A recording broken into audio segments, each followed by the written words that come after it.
Glórias a Deus, aleluia. Eu vou fazer a leitura para ganhar tempo, né? O título é a instituição da primeira Páscoa. E falou o Senhor a Moisés e a Arão na terra do Egito, dizendo: Este mês vos será o princípio dos meses, e este vos será o primeiro dos meses do ano. Falai a toda a congregação de Israel, dizendo: Aos 10 deste mês, tome cada um para si um cordeiro, segundo as casas dos pais, um cordeiro para cada casa. Mas se a família for pequena, para um cordeiro, então tome um só com seu vizinho perto da sua casa, conforme o número de almas e conforme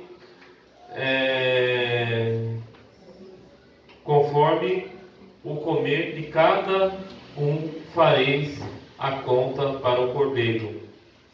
Cordeiro ou cabrito será sem mácula, um macho de 1 ano, o qual tomareis das ovelhas ou das cabras, e o guardareis até o 14º dia deste mês, e todo o ajuntamento da congregação de Israel sacrificará a carne. E tomando o sangue, poluão em umbras das ombreiras da verga das portas, nas casas em que o comerem. E naquela noite comerão a carne assada no fogo, com pães asmos e com ervas amargosas a comerão. Não comereis dele nada cru, nem cozido em água, senão assado no fogo, a cabeça com os pés e as fissuras, e nada deixará até pela manhã, mas o que ficar até pela manhã queimareis no fogo. E assim comereis com os vossos lombos cingidos, e os vossos sapatos nos pés, e os vossos cajados na mão. Comereis apressadamente. Esta é a Páscoa do Senhor. Amém? Aleluia. Pode estar glorificando o nome do Senhor. Aleluia. Né? Estamos aqui diante de um texto, meus queridos irmãos, né? Que fala da primeira Páscoa. Mas para nós entendermos por que teve, né, que instituir a primeira Páscoa, que a palavra Páscoa significa passagem, né, no grego. E vamos entender quando José foi vendido para o seu irmão, para a terra do Egito. Seus irmãos o odiavam e, portanto, vendeu, né? Vamos fazer um resumo da história de José para os irmãos entender como esse povo de Israel foi parar no Egito, né? E José ele foi vendido lá para o Egito e foi parar na casa de um homem chamado Potifar. Depois foi para a prisão. O faraó teve 2 sonhos. José foi lá, né, interpretou o sonho porque ele tinha um dom de Deus, e foi esta toda a causa dele ter sido odiado pelos seus irmãos.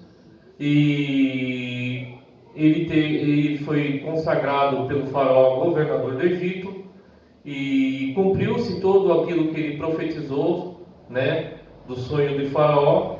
E quando estavam tendo aquela grande fome sobre a terra, a família de José foi até o Egito buscar comida, e ele reconheceu seus irmãos, né? Assim fez o teste, chamou seus irmãos para que viessem, né? E o seu pai viesse viver com ele lá no Egito, e veio todo o povo lá daquela terra viver com ele, que seria o povo de Israel. E quem é Israel? Que era Jacó. Quando lutou com o anjo mudou o nome de Jacó para Israel, né? Então o povo de Israel ficou lá no Egito por 430 e poucos anos, né? Aquele povo cresceu, se proliferou, né? E o novo faraó que veio começou a ficar com medo daquele povo ficar muito forte e querer tomar o Egito. O que ele fez? Começou a escravizar o povo, né? E o povo clamava a Deus por uma pessoa que viesse libertar eles das garras, das mãos de faraó,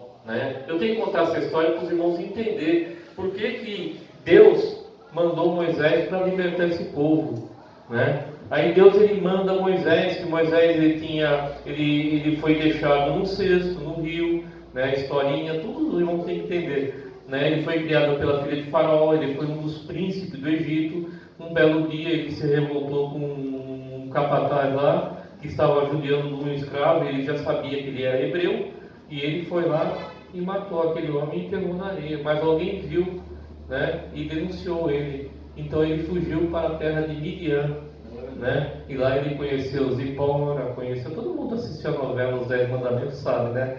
Conheceu Zipora, conheceu Jetro, conheceu, né, o povo lá, e lá ele passou 40 anos naquela terra apacentando ovelhas. Um dia Deus ele fala com ele através de uma sarça ardente, né?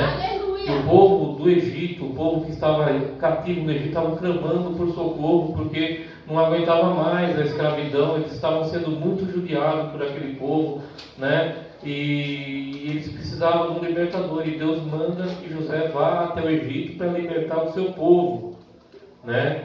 Aí ele vai até Faraó e fala para Faraó: assim diz o Senhor, deixa o meu povo ir. Faraó ele se recusa. Então que nem aquela musiquinha lá, né? No Egito escravo fui-se, né? Aí Faraó ele endurece o coração, Deus envia as pragas, né?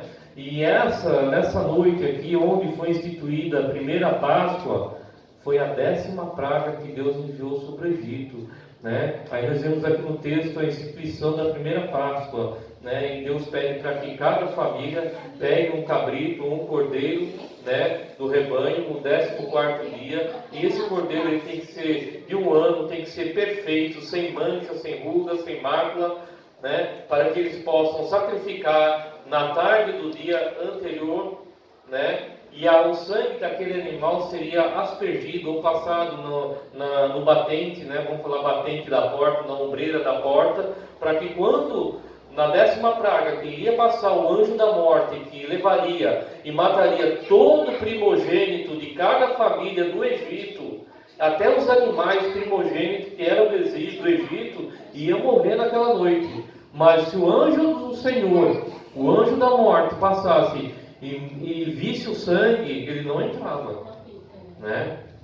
E quando acontecesse isso, meu querido, perna para quem te quer, porque Faraó ia mandar seus carros e seu exército para exterminar aquele povo, né? Então Moisés aqui no texto, ele já fala, já come com um sapato no pé, com o lombo cingido, cajado na mão, com a mala pronta, porque o negócio vai pegar no outro dia, né? Se prepara.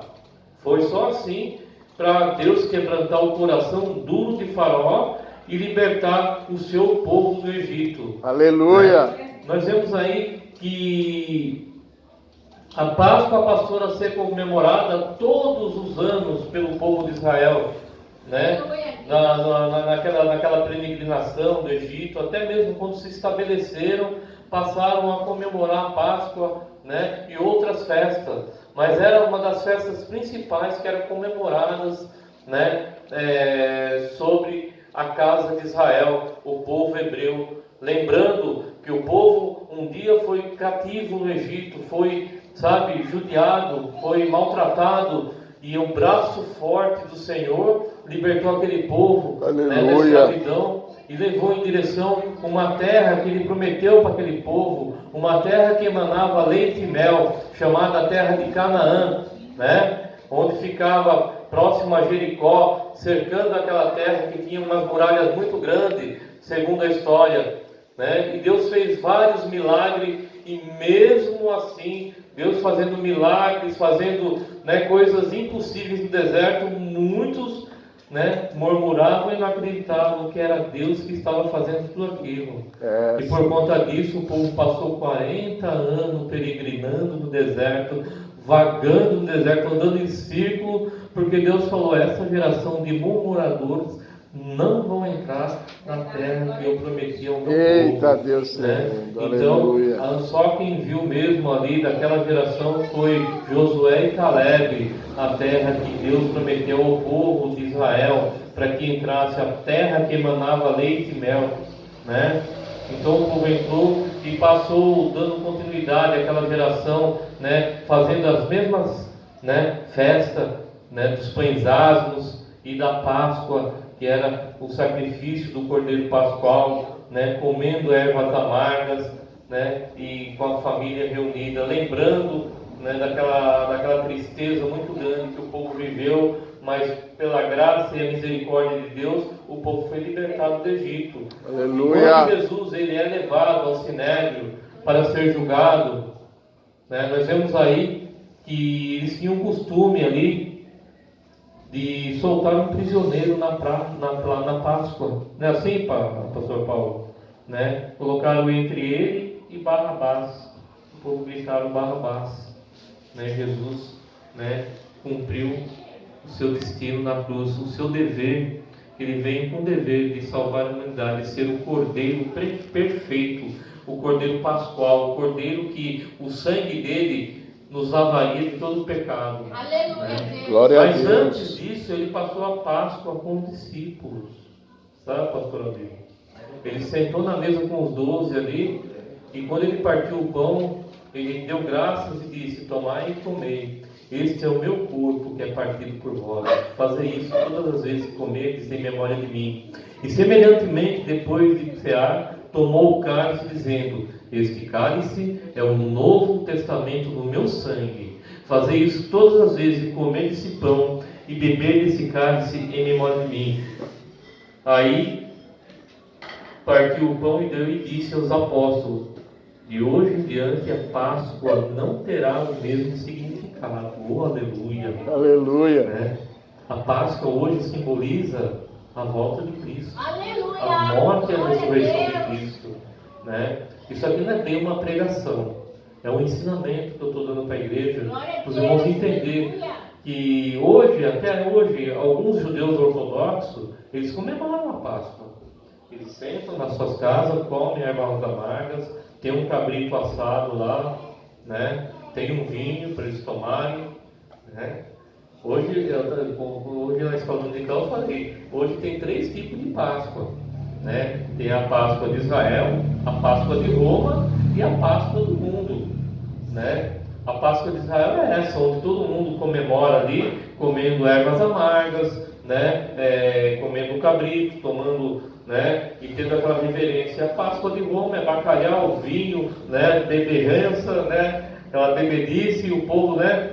O glutão fica passando mal, depois fala: oh, isso aí é o diabo que está, né? Tá repreendido, em nome de Jesus, mas comeu, né? Até sair, como diz o pastor Carlos, até sair pelo nariz, né? E tem a Páscoa do mundo, que é a Páscoa do chocolate, né?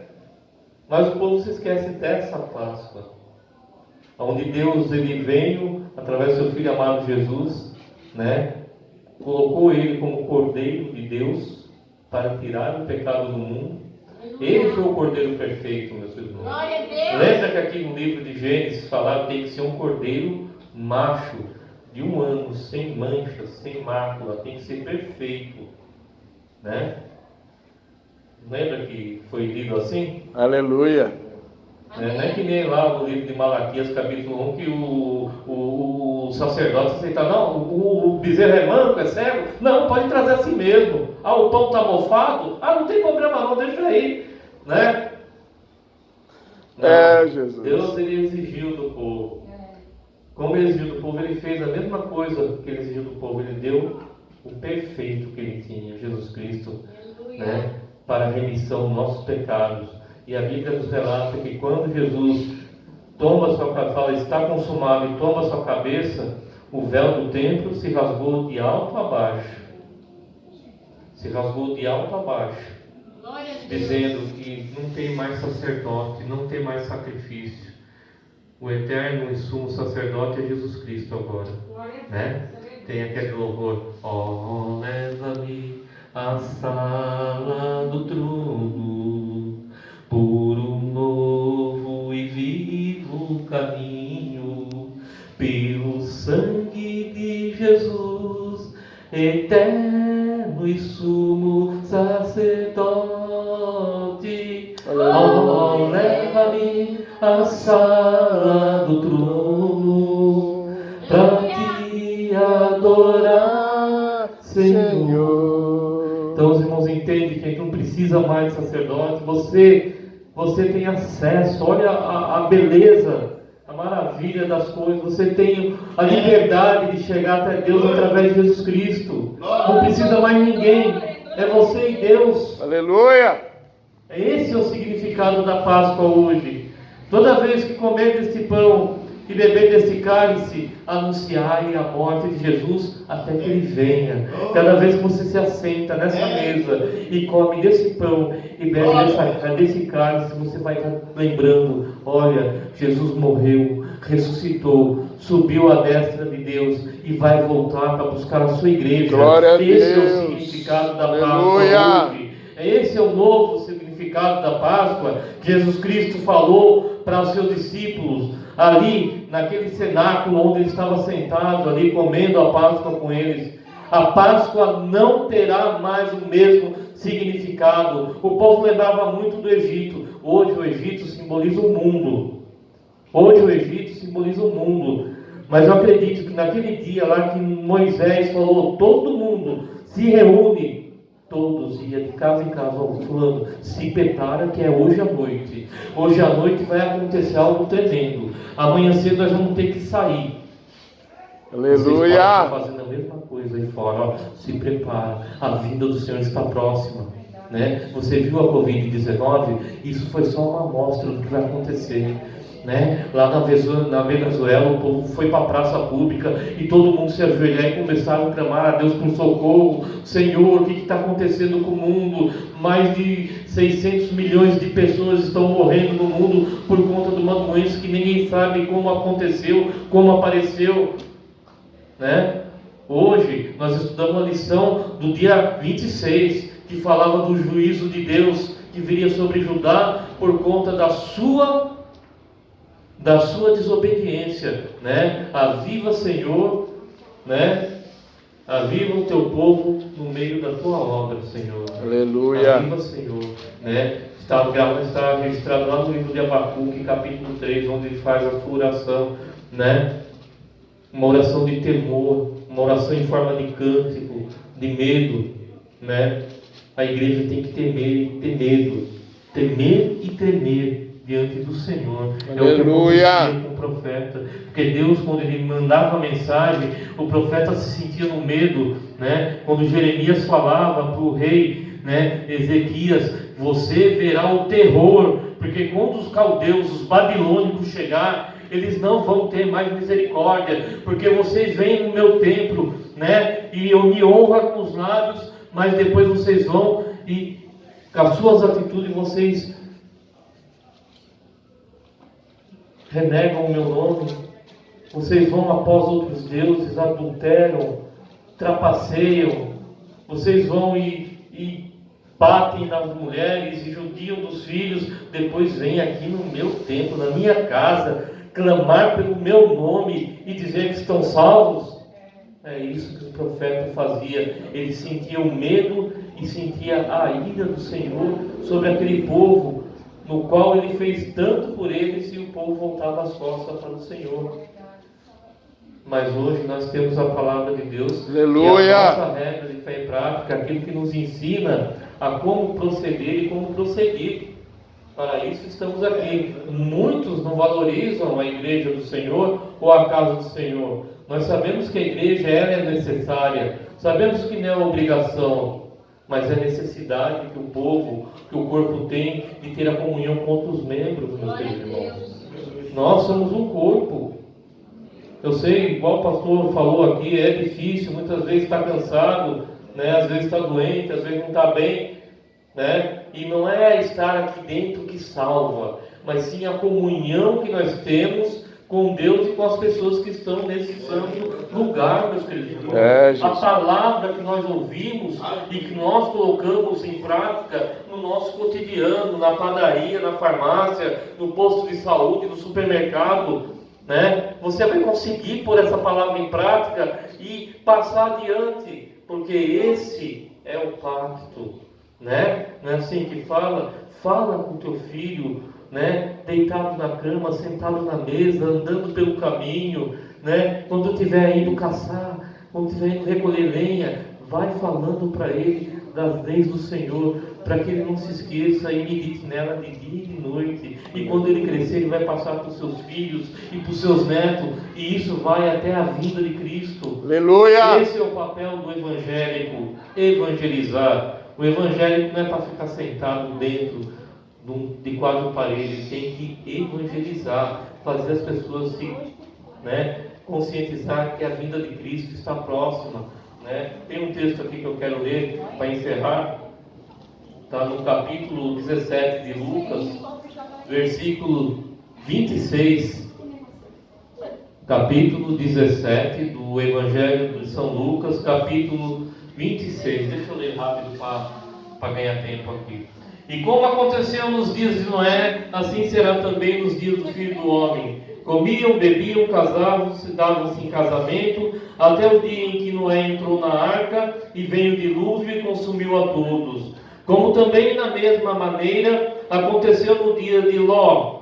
Comiam, bebiam, compravam, vendiam, plantavam e edificavam. Mas no dia que Ló saiu de Sodoma, choveu fogo e enxofre do céu e consumiu a todos. Assim será o dia em que o Filho do Homem há de se manifestar. Estamos vivendo a nossa vidinha. O mundo está vivendo a sua vida, achando que estão impunes, achando que nem aquele povo lá de Judá estava achando que não ia acontecer nada, Mas a queixa do profeta Abacuque, o Paulo, mas como que o juízo vai vir dos babilônicos, um povo pagão? É um povo pagão. Ele achava que Deus tinha que castigar, mas o castigo, a cura, porque viria deles, porque o povo, quem não tivesse jeito ia morrer ali. Mas os que Deus achava que tivesse jeito, ia ser cativo na Babilônia por 70 anos, ia passar por um tratamento, porque quando vem o medo, o terror, o pavor, a pessoa, ai meu Deus, é só Deus agora, só Deus na vida, só Deus na causa. Não é assim que acontece? Verdade. Deus é o último caso, porque o ser humano procura de tudo, Conheço crente que faz até simpatia, só Deus é por último, e Deus está vendo. Deus está vendo. Deus quer que nós tomamos consciência que a vinda do seu Filho está próxima, Sabemos que quando essas coisas estão acontecendo nesse mundo, está predizendo a vinda de Cristo. E quando o Senhor X, que é o anticristo, assumir o seu lugar, subir no palanque para subir a igreja de Cristo, vai desaparecer, O irmão falou ontem na Santa Ceia lá, a igreja de Cristo não vai para o tribunal de Cristo. Ela vai receber o galardão de Deus, que seriam os presentes de Deus, pelo seu serviço, pela sua obra e pela sua fidelidade a Deus. Que nós possamos pensar mais em Deus. Eu me lembro quando eu era garoto, nessa época, os cinemas, a mídia, nos ônibus, Paixão de Cristo. Lembra, Paulo? Paixão de Cristo. Hoje nem se fala em Jesus. O inimigo é tão sujo que o bandido que assalta falou, Deus te abençoe, hein? Ainda foge, Olha como que o inimigo, a mídia, ela consegue manipular a mente do ser humano, como Satanás ele tem feito com o mundo, Vamos falar aí de ideologia de gênero, a podridão que está entrando dentro das igrejas. Deus está vendo tudo isso, irmãos, e isso é mistério que aconteça, Mas nosso Deus, Ele tem misericórdia na nossa vida, e assim como Ele libertou o seu povo do Egito, e tirou e levou para um lugar melhor, Ele vai fazer com a igreja, porque nós sabemos que esse mundo não está mais para viver. Aqueles que conhecem a palavra de Deus, aqueles que não estão inseridos no contexto desse mundo, vai saber, o dia e a hora, mas enquanto isso, vamos ficar vigilantes, vamos ficar percebidos, pedir para que o Espírito Santo de Deus nos dê o discernimento necessário para nós sabermos o que é bom, o que é ruim para a nossa vida e a vida dos nossos filhos e dos nossos familiares. Quando nós pedimos, Deus nos dá essas coisas. Amém? Que Deus abençoe a sua palavra nesta noite. Eu prometi que ia ser sucinto, não seria delongado, e estou entregando a palavra. Eu agradeço ao pastor Paulo por essa rica oportunidade e que Deus, o Espírito Santo de Deus, possa falar melhor aos nossos corações. Amém? Ah, eu também.